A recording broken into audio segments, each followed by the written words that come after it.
पंडित श्री राजेश रामायण जी महाराज आनंद आश्रम परिसर में विराजमान सभी श्रद्धालु श्रोता महानुभाव श्रद्धा स्नेहमय मानव परमात्मा की मंगलमयी कृपा से आनंद आश्रम का दैनिक सत्संग एक लंबे अंतराल से निरंतर माँ गंगा के अविचल प्रवाह की भांति प्रवाहित है। उसी क्रम में आप सब सत्संग और राम कथा का आनंद बराबर ले रहे हैं। निश्चय ही आप सब भाग्यशाली हैं कि आप सबको एक विशेष अवसर अपने जीवन को धन्य करने का, अपने जीवन को परमार्थ के मार्ग पर आगे ले चलने का, आध्यात्मिक ऊर्जा, आध्यात्मिक एक विशेष सामर्थ्य, एक शक्ति, एक बल प्राप्त करने का जो अवसर प्राप्त होता है, ये जीवन में बड़े भाग्य से मिलता है। आप सब वास्तव में प्रणम्य हैं कि आप नियमित रूप से प्रकृति की प्रतिकूलता को भी न देखते हुए समय का पालन करके कथा में निरंतर पधार रहे हैं। ये बहुत ही प्रशंसा और ये अच्छे श्रोताओं की पहचान होती है कि जो कथा के बिना जिनका जीवन अधूरा है, जो ऐसा महसूस करते हैं उस समय पर कथा में निश्चित रूप से पधारने का प्रयत्न करते हैं। आइए हम आप सब एक बार पुनः भगवान के मंगलमय नाम से अपने को जोड़ेंगे और उच्च स्वर से भगवत नाम का उच्चारण करेंगे। कृष्ण गोविंद गोविंद गोपाला, कृष्ण गोविंद गोविंद गोपाला, कृष्ण मुरली मनोहर नंद लाला, कृष्ण मुरली मनोहर नंद लाला, कृष्ण गोविंद गोविंद गोपाला,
भागवतकार भगवान वेदव्यास जी महाराज लिखते हैं कि दया सर्वभूतेषु, दया सर्वभूतेषु संतुष्ट्या येन केन वा सर्वेन्द्रिय शांतश्च तुष्टित्यासु जनार्दन।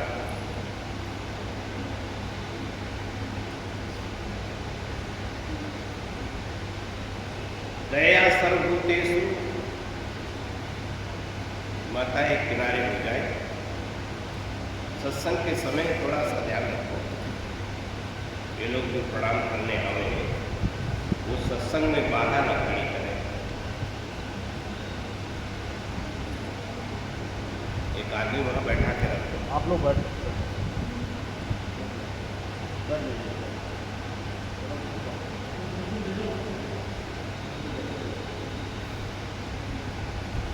तो मैं निवेदन कर रहा था भागवत का श्लोक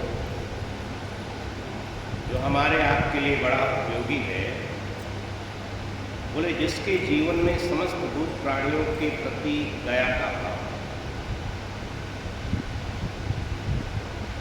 कई बार जब किसी के साथ कोई घटना घट जाती है तो हम समर्थ होते हुए भी सोचते हैं कि अरे इनका प्रारब्ध ही ऐसा है, और फिर हम उधर से अपनी आंखें मोड़ लेते हैं। भागवतकार कहते हैं नहीं, जो हमसे हो सकता है, जो हम सहयोग शरीर से, धन से, कुछ नहीं तो हम आश्वासन दे सकते हैं। क्या घबरा क्यों रहे हैं? मैं आपके साथ हूं, और इतने आश्वासन मात्र से ही उसमें एक बल आ जाता है, एक सामर्थ्य आ जाती है, एक ऊर्जा उसके अंदर अपने आप जागती। जब आपने कुछ दिया नहीं, कुछ लिया नहीं, केवल उसके कंधे पर हाथ रखते हुए आपने धीरे से कहा कि आप घबरा क्यों रहे हैं, मैं हूं ना आपके साथ। तो वेदव्यास जी महाराज यही बात कहते हैं कि दया सर्वभूतेषु, माने समस्त भूत प्राणियों के अंतर हृदय में जिसके मन में दया का भाव रहता है, और संतुष्ट्या येन केन वा, जिस किसी प्रकार से भी उसके अंदर भाव में संतुष्टि रहती है। माने जितना मिला है ठाकुर जी ने दिया है पर्याप्त, संतुष्ट्या येन सर्वेन्द्रियोपशांत्याश्च, माने जो अपने इन समस्त इंद्रियों को, जो ज्ञानेंद्रिय हैं और कर्मेंद्रिय हैं, इनको पूरी तरह से संयम के साथ उन्हें अपने अधिकार में रखता है। सर्व इंद्रियोपशांत्याश्च, माने समस्त इंद्रियां, ये नहीं कि आंख जहां चाहे वहां चली जाए, पैर जहां चाहे वहां चले जाएं, मन जहां चाहे वहां चला जाए, आपका चित्त इधर से उधर हो जाए, बोले नहीं। सर्व इंद्रियों पे, माने इन पंच इंद्रियों पर आपका नियंत्रण, और यही सबसे बड़ी संपत्ति है। इंद्रियों पर जो नियंत्रण है ना, वो संपत्ति है। हमारे संत कहते हैं संसार की स्थिति क्या है, कान निरंतर तान गान सुन गोही चाह। कानों को तो अंदर मांग हर समय रहती है कि हमें सुंदर शब्द मिले, सुंदर शब्दों के लिए, संगीत के लिए कान बेचैन हैं। लेकिन भक्त के जीवन में क्या सुनाई चाहिए, क्या उसे सुनना है? बोले उसे भगवत नाम संकीर्तन सुनने को। भागवत कथा सुनने को मिले, अच्छी चर्चा सुनने को मिले, उसके लिए वो उसके कान बेचैन होते हैं। वो स्वामी जी लिखते हैं, जिनके श्रवण समुद्र समाना, कथा तुम्हारे सुभग सरिनाना, सुनहि निरंतर हो ही न पूरे, उसके हृदय में वो प्रभु है। अब ठाकुर जी से हम प्रेम करना चाहते हैं, हम चाहते हैं कि ठाकुर जी हमारे बन जाएं, हम पर ठाकुर जी की कृपा हो जाए, तो क्या गोस्वामी जी कहे, जिनके श्रवण समुद्र समान। जैसे समुद्र में कितना भी जल आ जाए, वर्षा हो रही है, बाढ़ आ रही है, हर नदियों में देख लीजिए तूफान, भयंकर बाढ़ है, लेकिन ये पानी थोड़े दिन दिखाई रहा, उसके बाद कहाँ जाएगा? समुद्र में सब पहुंच जाएगा। और जब समुद्र में पहुंच जाता है तो समुद्र शांत है, कितना भी जल आता चला जाए उस पर कोई फर्क पड़ने वाला नहीं, वो अपनी स्थिति में है। गोस्वामी जी के जिनके श्रवण समुद्र समाना, माने कान हर समय सुनते सुनते सुनने में अतृप्त है। कान भगवत कथा रस श्रवण करते करते जीवन बीत गया और फिर भी अतृप्त बने। यही बात भागवतकार भी कहते हैं कि इंद्रियों पर आपका ऐसा निमंत्रण हो कि वो संसार में रस न ले, वो भगवत कथाओं में रस ले।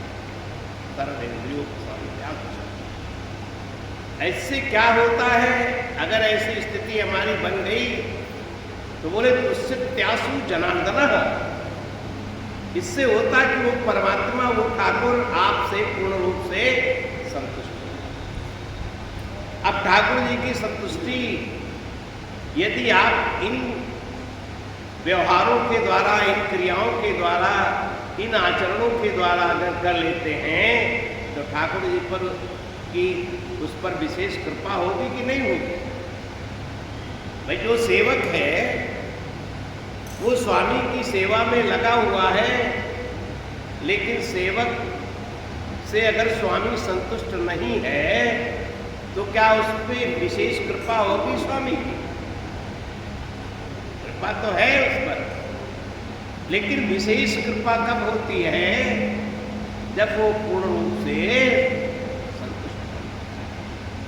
स्वामी को जब कोई संकोच न हो,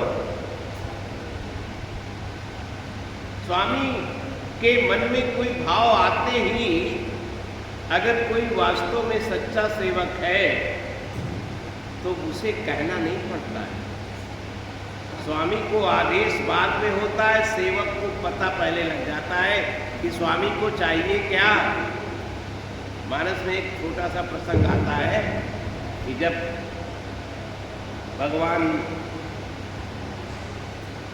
गंगा जी को पार करने के लिए प्रयागराज पहुँचे तो केवट को बुलाया, केवट आ गया, नाव ले आया, ठाकुर जी और माँ जानकी लक्ष्मण सहित विराजमान हो गए, उतर करके उस पार पहुँच गए। उस पार पहुँच करके जब प्रभु खड़े होते हैं तो मन में एक भाव आता है कि देखिए हमने केवट की नौका का उपयोग कर लिया, उससे सेवा तो ले ली, लेकिन इसे कुछ दिया नहीं। अंदर भाव जगा। राम जी को संकोच हो रहा है और इस संकोच को किसने देखा? माँ जानकी। गोस्वामी जी क्या लिखते चौपाइया आप देखिए कितनी विलक्षण है, एक एक शब्द कितना प्रभावी और महत्वपूर्ण है। गोस्वामी जी के पिए ही की सीए जानने आगे, पिए ही की सीए जान निहारी और मणि मुदरी मन मुदित उतारी। माने माँ जानकी को इस बात का एहसास हो गया कि हमारे स्वामी को संकोच इसलिए हो रहा है कि हमने इसे कुछ दिया, तो उन्हें अंदर से आभास हो गया। तो लिखते हैं गोस्वामी पिए ही की सीए, माने अपने स्वामी के हृदय की बात को सीता जी ने भाप लिया और उसको अंदर से उन्हें हुआ कि इन्हें संकोच हो रहा है, इसलिए मुंदरी उतार दी। तो मेरा निवेदन करने का तात्पर्य क्या है कि जो की हम वंदना करते हैं, जिसकी पूजा करते हैं, जो हमारा इष्ट है, जो हमारा आराध्य है, उसकी संतुष्टि कैसे होगी? वो किससे संतुष्ट होना चाह रहा है, वो कैसे संतुष्ट होगा?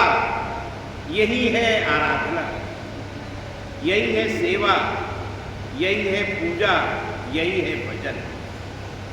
सच्चा भजन क्या है कि हमारे जो इष्ट हैं उनकी संतुष्टि किसमें होती है? उनकी संतुष्टि तब है जब आपका मन भजन में लगे। उनकी संतुष्टि तब है जब आप कथामृत निरंतर सुने और कानों से सुनते सुनते तृप्ति न हो, तब उसको संतुष्टि हो जाएगी। भक्त का जो सच्चा भक्त है, जो भगवान के पूर्ण समर्पित है, उसके लिए लिखते हैं व्यास जी महाराज की दया सर्वभूतेषु, माने समस्त भूत प्राणी संसार में उनके प्रति हमारे अंदर दया का भाव होना चाहिए। ये जो हमारे ऋषि महात्मा प्रार्थना करते हैं, उनकी क्या प्रार्थना होती है? उनकी प्रार्थना है सर्वभूत हिते रता की प्रार्थना है, सर्वे भवन्तु सुखिनः, क्योंकि वो सबके कल्याण की भावना उनके अंदर है।